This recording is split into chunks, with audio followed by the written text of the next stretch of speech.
नमस्कार, आप देख रहे हैं हिमाचल दस्तक वेब टीवी की प्रस्तुति दस्तक दिन भर। मैं आपके साथ पल्लवी। आइए नजर डालते हैं आज के मुख्य समाचारों पर। कॉन्ट्रैक्ट कर्मचारी मायूस, सीएम से मिले प्रतिनिधिमंडल को मिला दूर का आश्वासन। पूर्व सैनिकों के 2079 पद खाली, सैनिक कल्याण मंत्री महेंद्र सिंह ने जल्द पद भरने को सभी मंत्रियों से मांगा सहयोग। अपात्र को बीपीएल प्रमाण पत्र दिया तो प्रधान सचिव पर बनेगा केस, पंचायती राज मंत्री ने दी जानकारी। भाजपा युवा मोर्चा को नया टारगेट, भाजपा प्रदेश अध्यक्ष बोले मिशन रिपीट को अचीव करें कार्यकर्ता। शिमला देश भर में first, ease of living index में पाया पहला स्थान। सीएम जयराम बोले अभी भी समय है, राज्यपाल से माफी मांगे विपक्ष। वीरभद्र बोले मैं होता तो 1 घंटे में सुलझा देता मामला। चंबा, सिरमौर, किन्नौर में निबंध स्पर्धा कल। 1 घंटे की प्रतियोगिता में भाग लेंगे 10वीं और 12वीं के छात्र। साहो में शरारती तत्वों ने फाड़ डाले सरकारी योजनाओं के होर्डिंग, भाजपा कार्यकर्ताओं ने ऐसी हरकत करने वालों पर कड़ी कार्रवाई की मांग।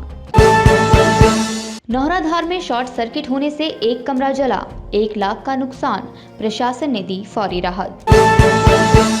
अब खबरें विस्तार से। अनुबंध कार्यकाल को 3 से 2 साल करने की मांग कर रहे अनुबंध कर्मचारियों को कुछ मायूसी हाथ लगी है। इनका प्रतिनिधिमंडल आज मुख्यमंत्री से मिला, लेकिन उन्हें ये मांग पूरी करने के लिए दूर का आश्वासन मिला है, परसों के बजट का नहीं। हिमाचल प्रदेश सर्व अनुबंध कर्मचारी महासंघ का कहना है कि मुख्यमंत्री ने सितंबर से पहले ये मांग पूरी करने का आश्वासन दिया है।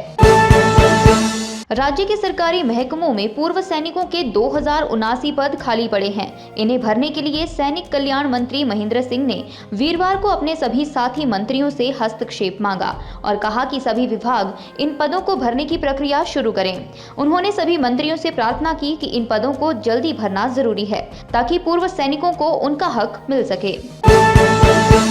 बीपीएल की श्रेणी में आने के लिए क्राइटेरिया पूरा न करने वाले व्यक्ति को अगर पंचायत की तरफ से बीपीएल प्रमाण पत्र दिया जाता है तो फिर पंचायत प्रधानों पर गाज गिरेगी। ऐसे में मामले में पंचायत प्रधान पर केस दर्ज किया जाएगा।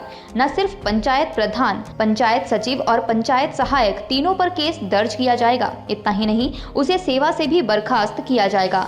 ज्वालामुखी विधानसभा क्षेत्र के विधायक रमेश धौला के सवाल पर ग्रामीण विकास व पंचायती राज मंत्री ने लिखित जवाब में यह जानकारी दी। भाजपा युवा मोर्चा प्रदेश कार्य समिति की 2 दिवसीय बैठक भाजपा मुख्यालय दीप कमल शिमला में प्रदेश अध्यक्ष अमित ठाकुर की अध्यक्षता में शुरू हुई। बैठक का दीप प्रज्वलन कर शुभारंभ भाजपा प्रदेश अध्यक्ष सुरेश कश्यप ने किया। इस अवसर पर उन्होंने कहा युवा मोर्चा पर बड़ी जिम्मेदारी है और आगे अब मिशन रिपीट के लक्ष्य को हमें पूरा करना है। 10 लाख से कम आबादी वाले शहरों की रैंकिंग में राजधानी शिमला को ईज ऑफ लिविंग इंडेक्स में देश भर में पहला स्थान मिला है। देश में रहने के लिहाज से छोटे शहरों में शिमला सबसे बेहतर शहर है। भारत सरकार के आवास एवं शहरी विकास मंत्रालय की ओर से तैयार किए गए ईज ऑफ लिविंग इंडेक्स 2020 में देश भर के 111 शहरों की रैंकिंग जारी की गई है।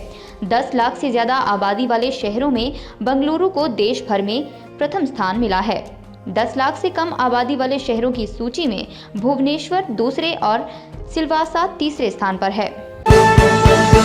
मुख्यमंत्री जयराम ठाकुर ने कहा राज्यपाल के अभिभाषण के दिन हुई घटना को लेकर अगर विपक्ष के लोग राज्यपाल से माफी मांगते तो ऐसी परिस्थिति नहीं होती। अच्छा होता कि वह लोग राज्यपाल से मिलते, चाहे हमारी नकल ही करते।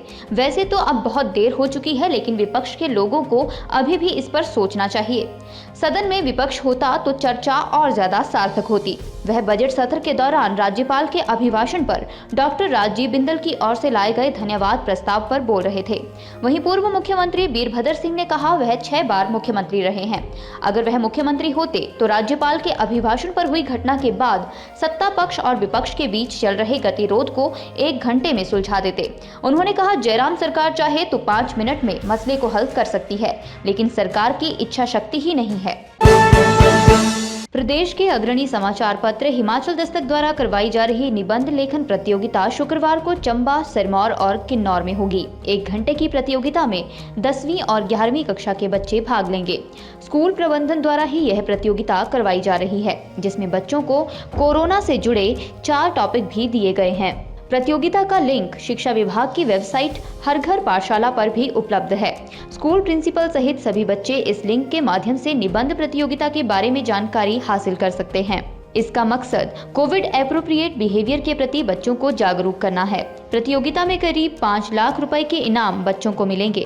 पहला स्थान हासिल करने वाले छात्र को प्राइज मनी के तौर पर 10,000, दूसरे स्थान के लिए 5,000 और तीसरे स्थान पर रहने वाले बच्चों को 3,000 रुपए इनाम दिया जाएगा। प्रतियोगिता स्कूल प्रबंधन की निगरानी में होगी।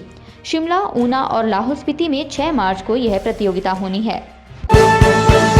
सरकार द्वारा चलाई गई विभिन्न जन कल्याणकारी योजनाओं के बारे में जागरूक करने के लिए साहो में लगाए गए होर्डिंग बोर्ड को किसी शरारती तत्वों द्वारा फाड़ दिया गया है। इस कृत्य के लिए साहो में कई वरिष्ठ भाजपा नेताओं ने ऐसे दुस्साहस करने वालों पर जिला प्रशासन से कड़ी कार्रवाई करने की मांग की है। साहो के वरिष्ठ भाजपा नेता लोकेंद्र सिंह व साहो निवासी राकेश कुमार ने जिला प्रशासन को ऐसे तत्वों पर कड़ी कार्रवाई करने की मांग की है। उन्होंने बताया कि हर बार किसी भी सरकार द्वारा चलाई गई जन कल्याणकारी योजनाओं के बारे में लोगों को जागरूक करने के लिए सरकार द्वारा होर्डिंग बोर्ड लगाए जाते हैं। होर्डिंग बोर्ड फाड़ने की ऐसी हरकत संकीर्ण सोच दर्शाती है। ऐसी हरकत करने वालों पर जिला प्रशासन द्वारा कड़ी कार्रवाई की जानी चाहिए। उपमंडल संगड़ा के नौराधार में वीरवार को एक घर में आग लग गई। इस अग्निकांड में एक कमरा पूरी तरह से जल गया। बताया जा रहा है आग शॉर्ट सर्किट होने की वजह से लगी है। जानकारी के अनुसार वीरवार दोपहर बाद संजीव कुमार के घर में अचानक आग लगने से एक कमरा व कमरे में रखा सारा सामान जलकर राख हो गया। कमरे में मौजूद जरूरी सामान के अलावा पहनने व सोने के कपड़े, डबल बेड, LCD अलमारी व बिस्तर जलकर राख हो गए। इसके अलावा अन्य कमरों की वायरिंग भी जल गई। गनीमत यह रही कि कोई जानी नुकसान नहीं हुआ है। जानकारी के अनुसार जिस समय यह शॉर्ट सर्किट हुआ उस समय घर में कोई भी मौजूद नहीं था। धुएं की लपटें देख पड़ोसियों ने घटनास्थल पर पहुंचकर बड़ी मुश्किल से आग पर काबू पाया। यदि थोड़ी देर और होती तो पूरा मकान जलकर राख हो जाता। नायब तहसीलदार काकूराम के अनुसार आग से करीब 1 लाख का नुकसान हुआ है। उन्होंने घटनास्थल पर जाकर पीड़ित परिवार को फौरी राहत प्रदान की है।